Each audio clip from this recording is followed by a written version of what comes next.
There's a fascinating story that took place in the year 1709 with a young Reb Dov Ber who would later be known as the Maggid of Mezrich.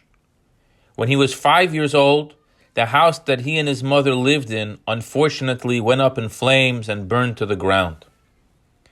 Having both escaped safely, he turned and found his mother grieving. He asked her, "My dear mother, are you grieving over a burned house? Could it be that such a thing would cause you such distress?" His loving, pious mother looked at him and replied, "God forbid. I'm not grieving over the loss of the house. I cry, for in the house we had a family tree. It listed our family lineage, generation by generation, all the way back to the 2nd century great sage named Rabbi Yochanan HaSandlar, who was a student of Rabbi Akiva. And now it's gone. It can never be replaced." Her young son Dov Ber, now understanding the deep pain of his mother, looked at her and said, "If so, our pedigree will start again from me." I believe this story and its message is very relevant today. Was Reb Dov Ber dismissing the wisdom and gifts that his ancestors shared with him? Of course not. He studied and cherished his heritage. He loved and lived by the teachings passed to him from previous generations. So what did he mean when he told his mother not to be pained by the loss, for a new pedigree will be started for me? I believe that perhaps what he meant was the following. The damage was done. The paper is gone. But the ethos of the family tree can still remain, and that is up to me. So I tell you, my dear mother, not to weep. We may need a fresh piece of paper, but the first name written on this new paper will contain within it everything of the previously burned paper, plus my own additional divine light.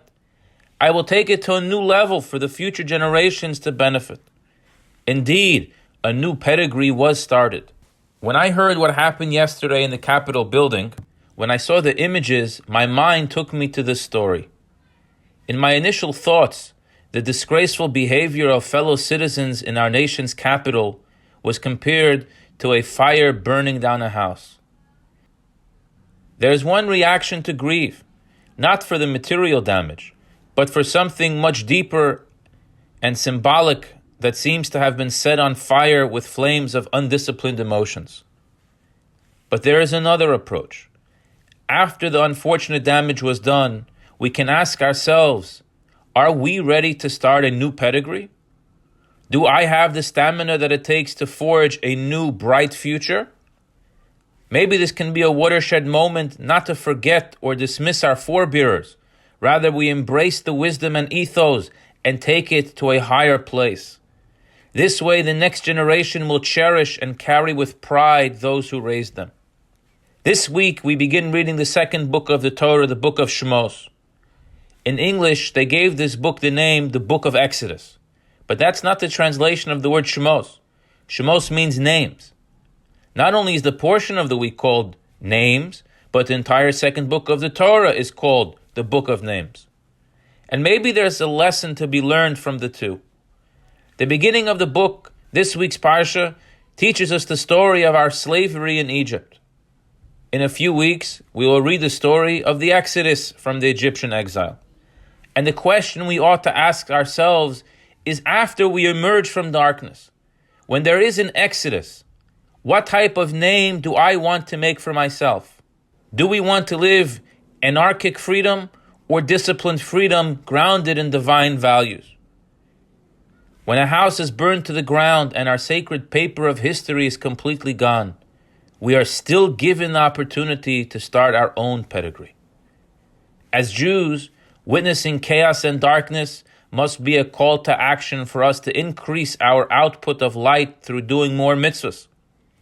God gave us the mission of being a light unto the nations. The light we are to share is His divine light. The more we sense a void, a lack of clarity in the world we live in, the responsibility to fill the void and show moral clarity lies with the Jewish people, a light unto the nations. Now is the time. The world needs us to put on the tefillin, to light Shabbos candles, to observe the laws of family purity, to give more charity, to fill our homes with more holy books, to make sure we have kosher mezuzahs on all of our doors, to give our children a rock-solid Jewish education, to study a daily portion of Torah, and to love our fellow as ourselves. If a little bit of light dispels much darkness, then surely a lot of light being emanated at this time from Jews around the world will dispel a lot of darkness and usher in the true Exodus, the coming of Mashiach Tzidkenu, without delay. Have a good Shabbos.